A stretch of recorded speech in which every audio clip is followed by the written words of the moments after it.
Malayo man sa kanilang pamilya, naibsan ng lungkot ng ating mga tropa sa West Philippine Sea matapos makatanggap ng Noche Buena packages. Nag-ala Santa Claus ang resupply team ng Armed Forces of the Philippines sa mga sundalong nasa BRP Sierra Madre bilang bahagi ng kanilang critical sustainment mission.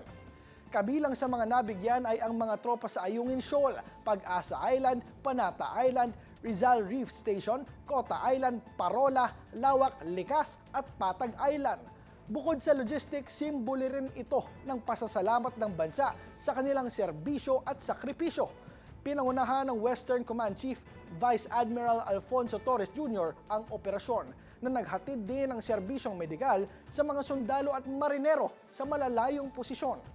Ayon sa AFP, ipinapakita rin ng misyon ang determinasyon ng Pilipinas na panatilihin ang presensya sa WPS at ipagtanggol ang soberanya ng bansa.